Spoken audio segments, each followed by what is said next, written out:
반갑습니다. 오늘도 좋은 아침입니다. 찬송가 182장 찬송 드리겠습니다.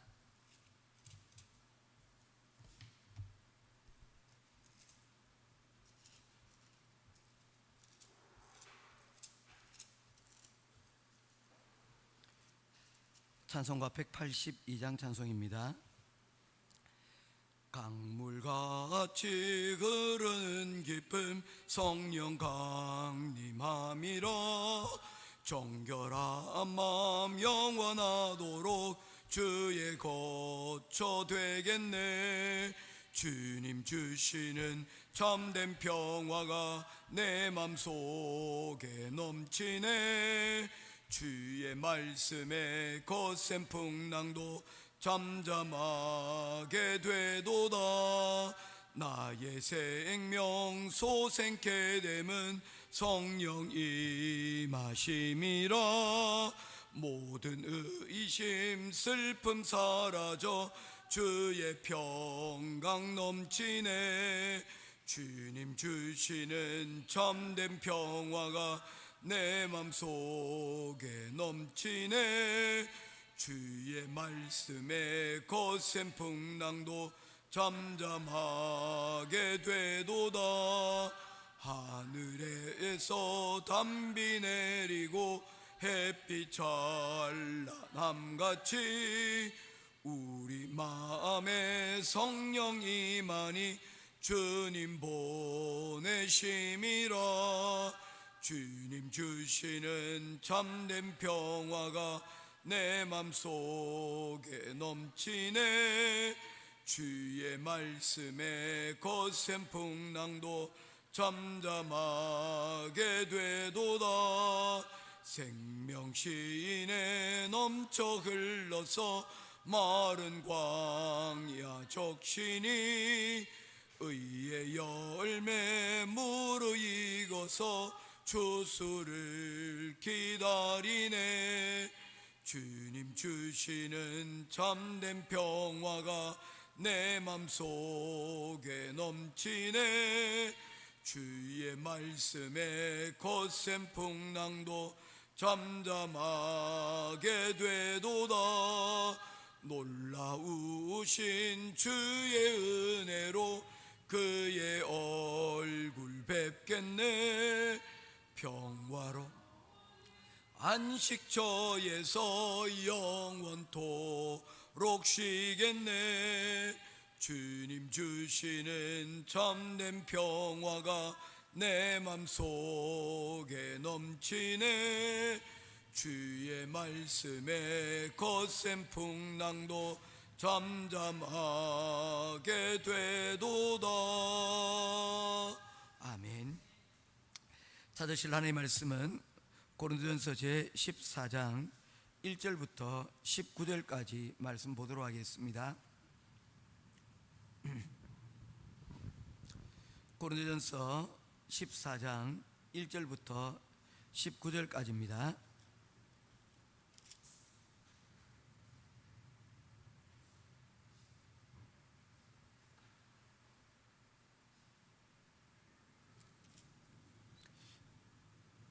한 절씩 교독하며 보겠습니다. 사랑을 추구하며 신령한 것들을 사모하되 특별히 예언을 하려고 하라. 방언을 말하는 자는 사람에게 하지 아니하고 하나님께 하나니 이는 알아듣는 자가 없고 영으로 비밀을 말함이라. 그러나 예언하는 자는 사람에게 말하여 덕을 세우며 권면하며 위로하는 것이요. 방언을 말하는 자는 자기의 덕을 세우고 예언하는 자는 교회의 덕을 세우나니. 나는 너희가 다 방언 말하기를 원하나 특별히 예언하기를 원하노라. 만일 방언을 말하는 자가 통역하여 교회의 덕을 세우지 아니하면 예언하는 자만 못하니라. 그런즉 형제들아, 내가 너희에게 나아가서 방언으로 말하고 계시나 지식이나 예언이나 가르치는 것으로 말하지 아니하면 너희에게 무엇이 유익하리요?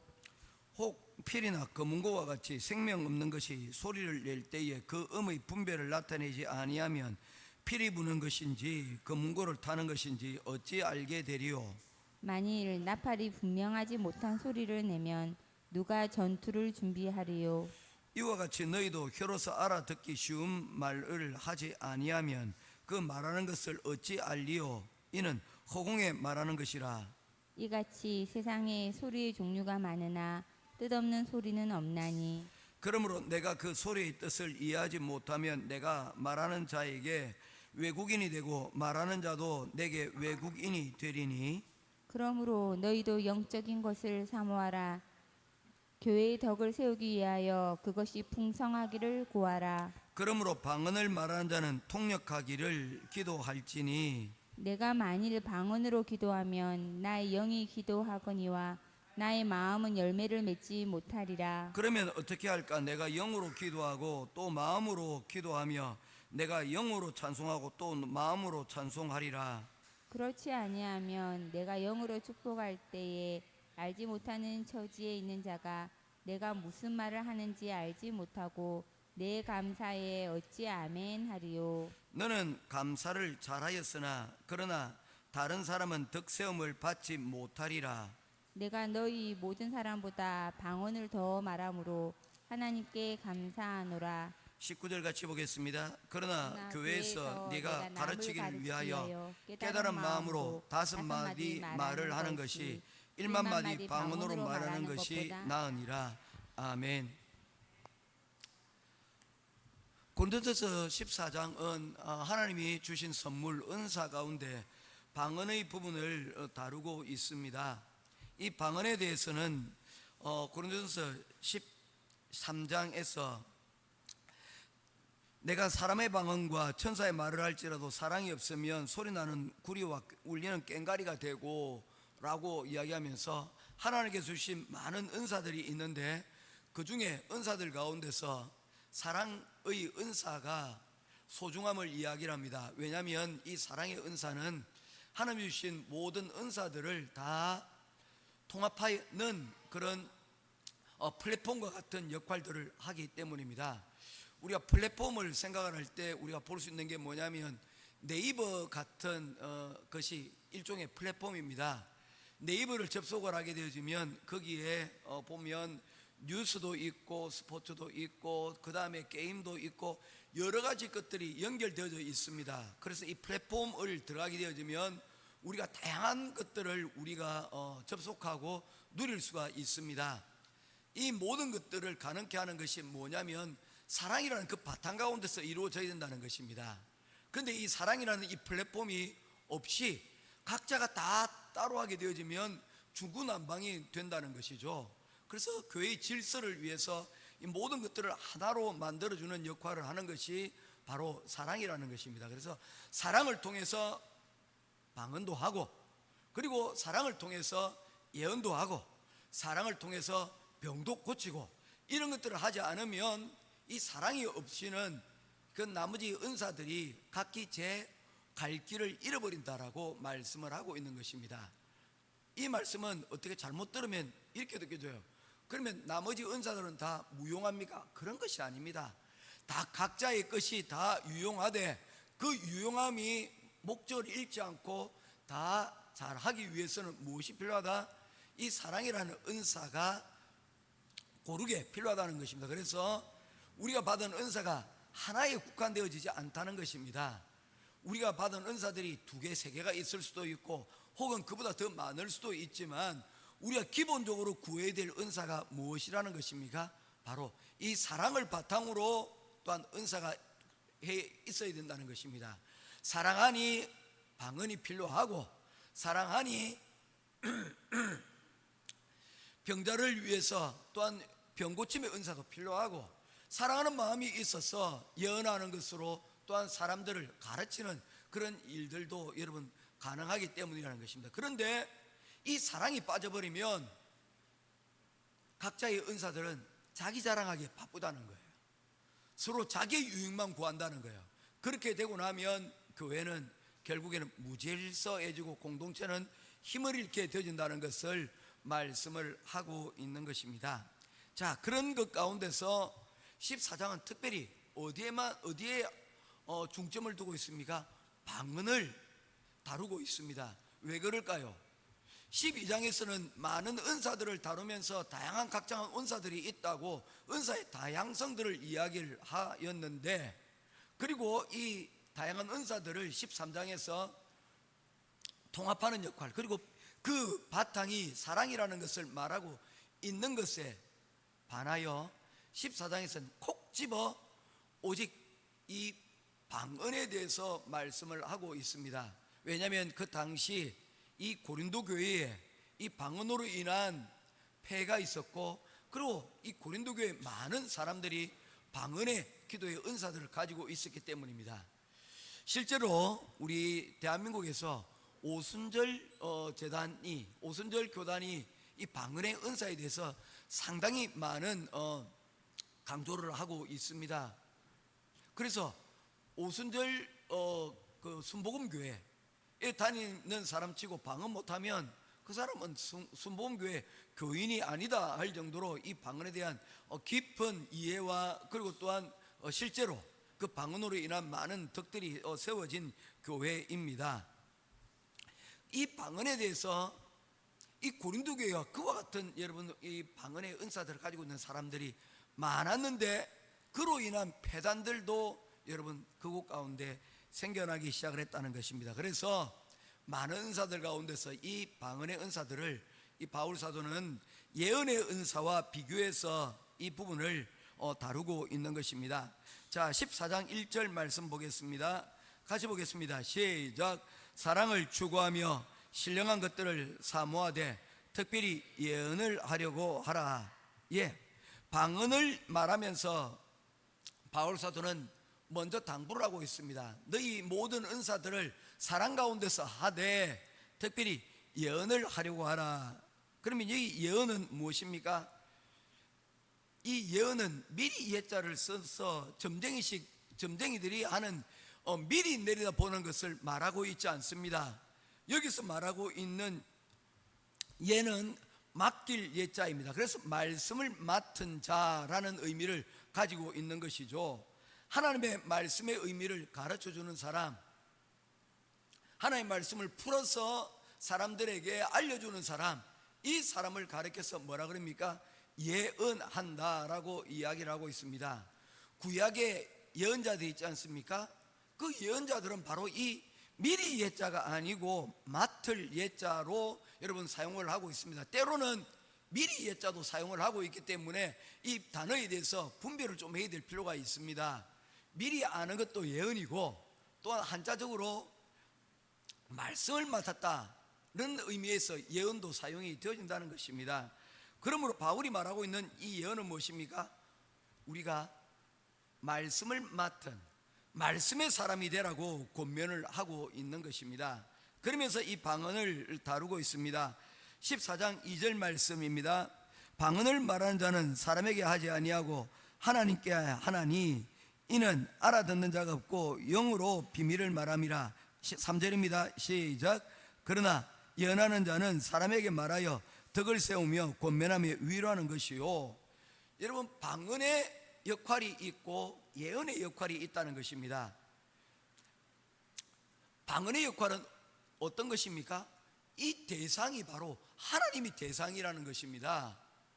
그래서 나의 이 영적인 이러한 하나님에 대한 요구와 하나님께서 우리에게 주시는 큰 은혜를 이 예언이라는 도구를, 방언이라는 도구를 통해서 하나님과 소통하는 데 쓰임받는 것이 뭐라는 것입니까? 방언이죠. 대상이 하나님입니다. 그런데 이 예언의 말씀은 누구에게 대한 것입니까? 사람에게 하는 것이라고 이야기를 하는 것이죠. 그렇다면 방언은 하나님에게나 하고 사람에게나 하는 것이 아니냐? 아닙니다. 그런 것도 아닙니다. 왜냐하면 방언이 그것을 해석해주는 사람, 풀어주는 사람이 그곳 가운데 있으면 이것은 또한 누구에게 유용합니까?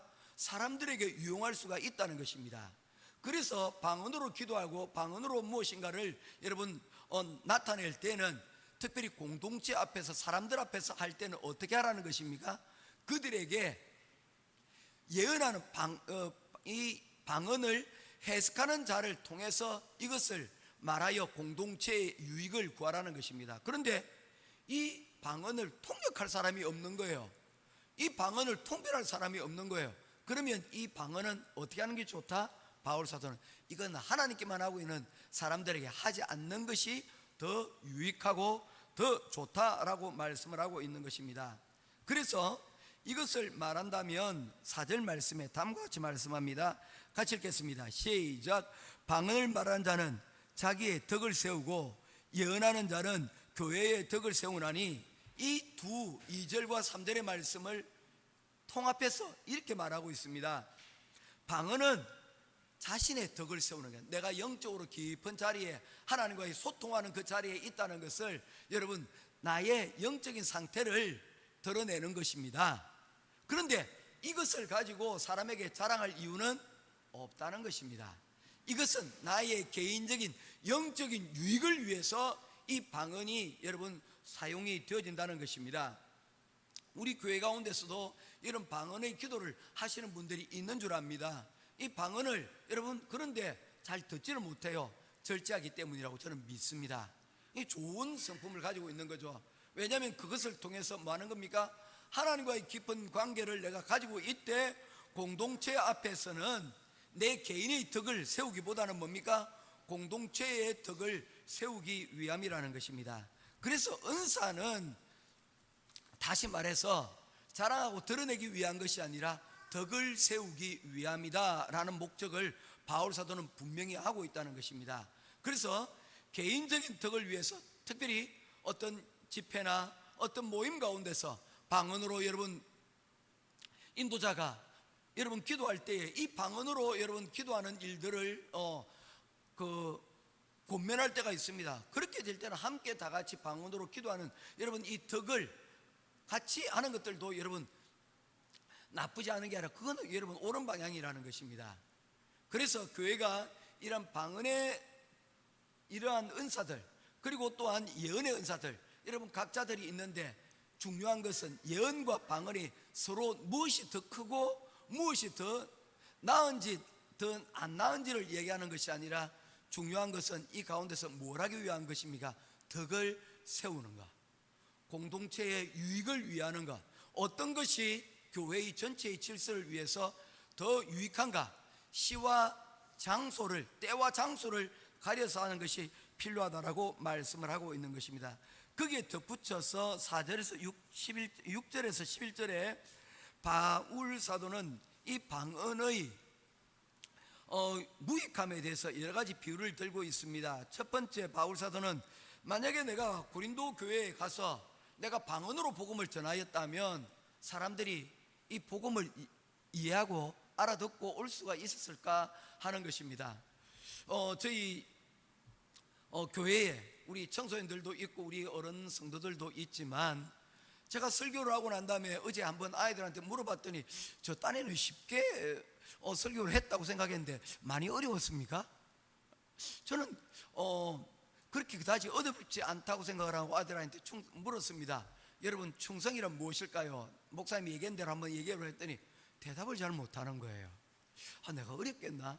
그런데 단편적으로 탁탁탁탁 알고 있는 거예요. 이유가 있습니다. 집중력이 없는 거예요. 왜 집중력이 없을까라고 생각해보면 오늘날의 시대의 상황입니다. 요즘 시대의 상황이 어떻습니까? 아이들이 기존에 쓰는 단어조차도 뭡니까? 줄여버립니다. 그리고는 그것으로 자기들 끝인양 키득키득 웃고, 그리고 마치 암호처럼 자기들만의 언어로 이렇게 사용을 하고 있는 거예요.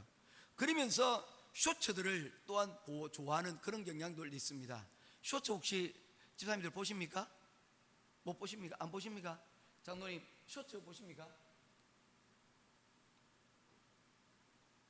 쇼츠라는 게 뭐냐면요, 유튜브의 영상들 가운데서 짧게 요약한 그 동영상들을 쇼츠라고 합니다. 뭐 1시간짜리를 1분으로 줄이고 2시간짜리를 1분으로 줄이는 거예요. 쇼츠는 영상이 3분을 넘지를 않습니다. 이게 사실은 어디에서 왔느냐면 틱톡이라고 하는 그 프로그램에서 왔습니다. 그래서 춤을 이렇게 안무를 하더라도 전체를 다 하지 않고요, 짧게 그 핵심적인 부분들만 가지고 안무를 보여주고 사람들이 거기에 여러분 열광을 하는 거예요. 왜냐하면 이제는 길게 이렇게 나열하고 있는 것들을 잘 하려고 하잖아요. 그래서 아이들을 보게 되어지면, 요즘 세대들입니다, 보게 되어지면 긴 장편을 잘 보지를 못합니다. 영화 한 편 뭐 1시간 30분 2시간짜리 영화 안 봅니다. 전부 다 요약한 거, 압축한 거, 10분 이내 20분 이내로 줄이던 거, 그것들을 보고 여러분 판단을 하는 것이죠. 그러니 그 가운데는 가만히 보게 되지면 굉장히 중요한 요소들, 꼭 그 엑기스와 같은 요소를 뽑아내는 거예요. 그런데 우리 인생이 여러분 어떻습니까? 우리 인생이 엑기스만 닮아서 여러분 우리의 하루의 일상이 지나가집니까? 그렇지 않아요. 그런데 아이들이 이렇게 여러분 길들이시다 보니까 어떻게 합니까? 전부 다 책들도 챗GPT나 요약한 것들만 자꾸만 여러분 관심을 가지고 보려고 하는 거예요. 그러다 보니까 집중력이 떨어집니다. 전체적인 부분들을 보려고 하지 않아요. 내가 내 귀에 들린 것 가운데 내가 잠깐 집중력이 돌아왔을 때 그 부분들만 캐치를 하려고 하는 거예요. 그런 의미에서 누가 필요합니까? 이런 전문적인 사역자들이 필요한 거예요.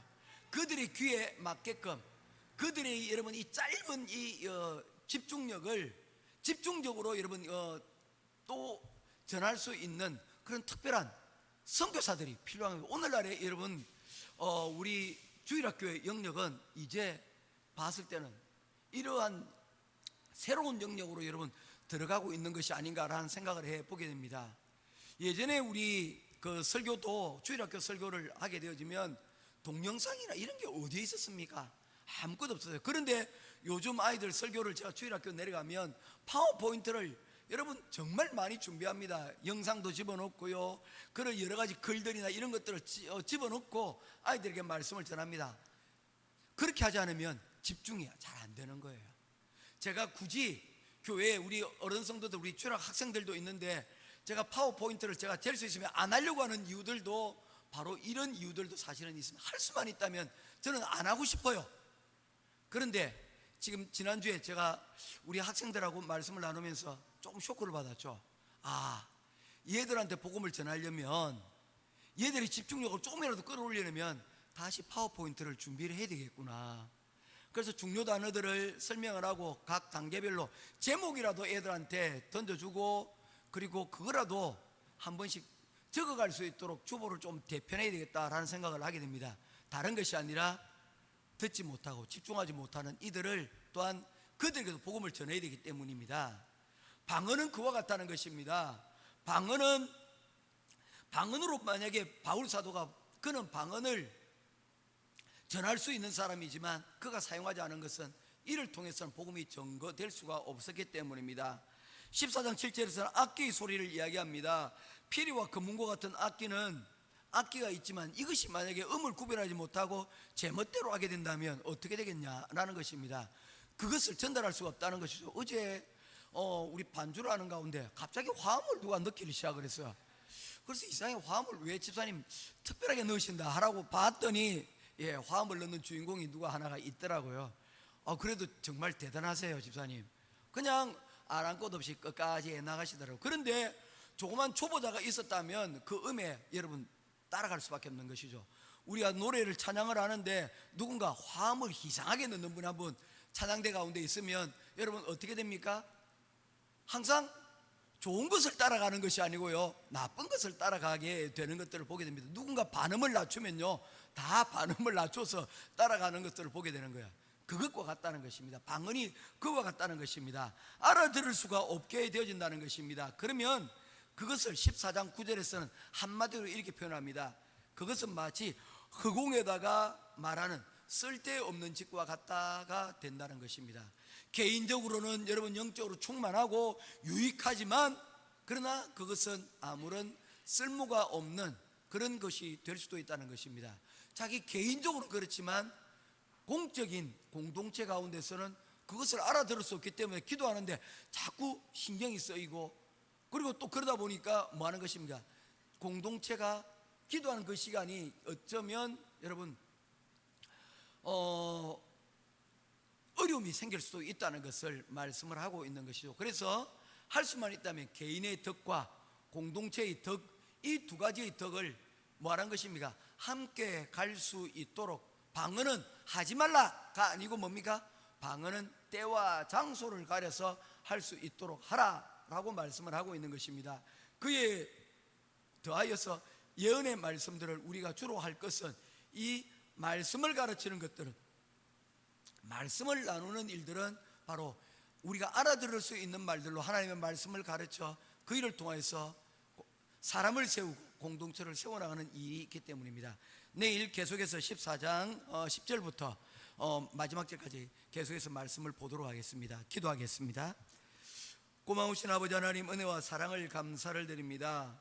방언에 대하여 바울 사도는 고린도 교회에 권면하고 있습니다. 방언은 개인적인 영적인 생활을 위하여 유익한 것이로되, 이 방언이 통변하는 은사가 없게 되어진다면, 해석하는 능력이 없게 되어진다면 이것은 마치 울리는 꽹과리와 같은 것이 될 수도 있다고 바울 사도는 그것에 대해서 절제할 것을 말씀을 하고 있습니다. 오늘 하나님 우리에게 주신 귀한 은사들이 있습니다. 어떤 은사들은 개인을 영적인 유익을 위하여, 또 어떤 은사들은 또한 타인을 위하여, 타인을 세우는 일에, 귀하게 공동체를 세우는 일에 쓰임받는 은사들이 있습니다. 우리가 은사를 사모하되 이 모든 은사들이 각자의 자리에서 하나님 사용되어지고, 또한 그 은사를 통하여 하나님의 공동체 그리고 개인의 영적인 유익들을 함께 세워갈 수 있는 그런 귀한 쓰임받는 은사들이 되게 하여 주시옵소서. 하나님께서 주신 귀한 선물 주시니 감사합니다. 오늘도 이 은사 붙들고 주님 앞에서 나 개인과 공동체의 유익을 세워나가는 귀한 은사의 하나님 축제가 벌어지기를 간절히 소원하오며, 살아계신 우리 주 예수 그리스도 이름으로 간절히 기도드리옵나이다. 아멘. 하늘에 계신 우리 아버지여, 이름이 거룩히 여김을 받으시오며 나라의 임하